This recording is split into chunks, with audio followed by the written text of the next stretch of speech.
right next to me is Heath Evans. Now, Heath has got a number of things happening, but he's mainly known as the Marketing and Communications Manager at the Melbourne Accelerator Program, or MAP as it's called. This is a startup accelerator based at the University of Melbourne, but he's also the founder of Future Talent, which creates custom sports cards. Plus, if he's not busy enough, he's a coach with Seth Godin's Alt MBA program. Welcome, Heath. Top of the morning to you, Trev. How are you? Wonderful, great to be here. Now, you're the first guest in the studio for a little while that I've had, but interestingly, you were the first guest of Brand Builders going back towards the end of last year. That's right, BC, before Corona. Well, and I wanted to get you back in because a lot's happened since then, obviously, and I wanted you sort of look at a lot of startups and a lot of businesses, and you sort of are always, because you're in the startup accelerator, but obviously those that go through the accelerator and come out the other end, and so you're always knowing that whole area. So I want to chat a little bit about where you're seeing things. What are startups doing from a marketing perspective? Are you seeing any changes? What are they doing well? And let's just kind of chat about that at the moment, because I know you're very much about very much like with David and Scott, just talking about building fans and an audience for your brand. Where are you seeing things at the moment with the startup fraternity? Yeah, well, I think firstly, I'm really optimistic. I think community's back, supporting local is very real right now, and I think we saw this in early 2020, this real, recognition that how quickly money and wealth and status can all be stripped away. And so I think we're really seeing a real refocus on what matters and a real shift away from the greed and the fear, and potentially shift more to humanity and empathy and kindness and creativity, and supporting those small people making a big difference in our life. And I think both startup and small business have a really critical role to play in that world. Now, a lot of, David used the word passion, and you've just used the word empathy amongst another ones, kindness and empathy. These are soft skills, and hard-charging entrepreneurs probably want sales. How are we going to reconcile that? and I know it's an issue. I know it's an issue where the sales imperative means we charge hard, whatever. We're always after, new clients, new leads, all of that. But we are seeing that if you look after your customers earlier and ongoing, you're going to have a more sustainable success. Look, absolutely.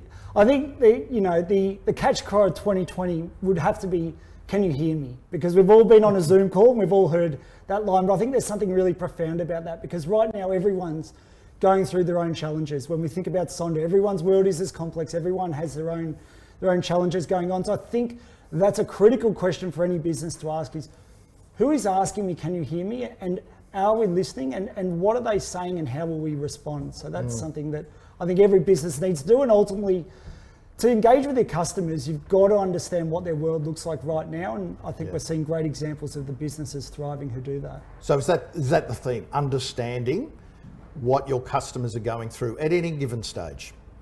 I think it has to be. I think you have to understand with what problems you're solving for these customers. And we see great examples of, one that comes to mind, Jules Lund.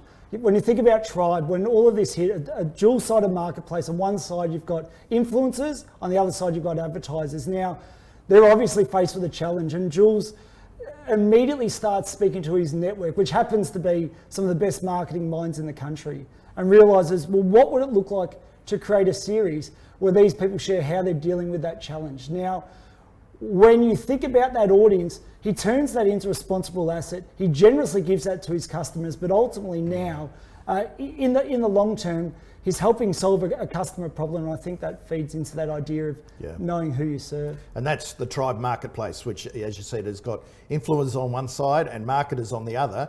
And obviously, that's a tough place to be around the pandemic. But it's what value can you add? And what was called marketers in pajamas concept. And again, it's a content-driven concept, which I think that, if we go back a minute, we're saying, well, what are our customers' needs? What's the challenges that they're facing? what are some of the things we can do? Yes, we can have the empathy and be aware of situations, but I think from a content point of view too, we can be out creating content around those things as well, which is obviously what Jules has been doing. Who else is sort of grabbing your eye in terms of that's an interesting thing that they've just done? I think one of the examples that I was so impressed by, like as you touched on, every business has their challenges. For some it's driving demand, for others it's dealing with demand. And particularly when you think about some of those essential services, whether it's Coles or even at a more granular level, toilet paper. Yep. I was amazed at the masterclass that Simon Griffiths provided in leadership when Who Gives a Crap overnight experienced 1,000% increase in demand. And it sounds like everyone would desire that, but that has challenges to scale. But what he did was not only bring people on the journey by sharing the challenges that presents as a business and reassure people that he would deliver against it, but then importantly said to people, if you think this is a challenge, can you imagine what the world is like for the billions of people who don't have access to toilets or sanitation? And guess what? 50% of the profits from your purchase go to supporting them. So when all of this is over, we invite you to join us on our mission, because this is a commodity. The demand and scarcity will move away, but we believe we serve a positive, we can have a positive impact in this world. And I think, that's just a brilliant example of a leader getting out front. I remember that at the time. I think they were taking out ads. It feels like so long ago that we had the run on toilet paper. But Who Gives a Crap is a just for viewers who probably haven't heard of it. It's a membership based, a subscription based. You buy toilet. Well, I do it too. You get it in bunches and it serves you for a few months, and so that was great when there was a run on it. But of course, everyone would have signed up and as you said, 1,000% updraft in inquiry. So, it's how you deal with that. And I know that Simon took out ads to, call for calm and a bit more empathy and think about other people. And how can you keep those people now, as you say, going forward? Who's another one that's that sort of, you were mentioning off air, there was one of the pet food companies was in a similar situation, and how they handled it. Look, absolutely, Scratch Pet Food. So we work really closely with Mike Halligan and Doug, who both came through the Melbourne Accelerator Program. But as you can imagine, high quality pet food on a subscription basis delivered to your door, perfect for this environment.